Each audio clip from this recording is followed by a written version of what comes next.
Hi guys, for today's video, it's me, your Ate Jen, ang inyong Ate Jen, at Lingar Vlogger. So for today's video, March 26, 2025.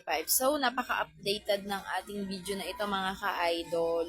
So ito na nga yung ichichika ko sa inyo, 'di ba? Alam nyo na kung gaano ako ka-loyal kay kay Orange Basket kasi nga na-operan ako ng SPay later, ng extra limit, at ang ating S-loan. So mga ka-idol, alam nyo kung gaano kaganda, diba? Na meron kang utangan. Kasi nga sa SPay later, pwede kang umutang ng kahit ano na pasok sa iyong credit. Kagaya ng cellphone, dryer, washing, or kahit ano pang items or gamit ang gusto mong utangin. So ngayon nga mga ka-idol, sad to say ay na freeze yung account ko kasi nga hindi ako nakapagbayad. Kasi nga, di ba sabi ko dun sa part 1 na video ko, nagkasakit nga kasi kami ng trangkaso, which is hindi nakapagtrabaho yung aking mister. So, hindi kami nakapagbayad agad.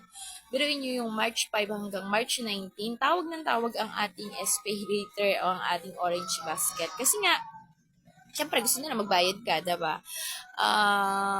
So, ang ating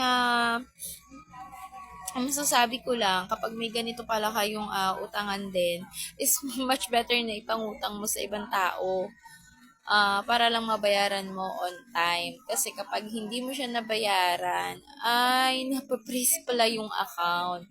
So, hindi ko na alam. Naban na yung account ko. So, hindi na ako pauutangin ni SPay later or ni S-Loan. Ewan ko, baka naman merong makapanood ng aking video na kaparehas ng aking naranasan ngayon. Kung halimbawa mabayaran ko ba yung aking utang sa aking SPay later at sa aking S-loan ay ma pautangin pa ba ako niya. So, sana ma-share niyo sa akin, ha? Kasi nga, ang mapapayo ko sa inyo mga ka-idol, kung kayo ay mayroong SPay later, may extra limit, or may S-loan, kay Orange Basket ay much better na bayaran nyo siya on time, or mas maganda ay bayaran nyo siya bago ang araw ng inyong due date para hindi kayo mapagaya sa akin na wala na. Hindi na ako pauutangin, pay later.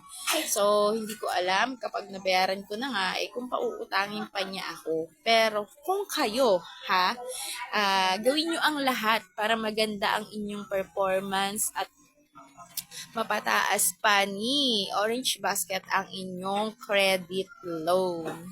So, ito ang ating balitang serya dito sa ating SPay later Orange Basket.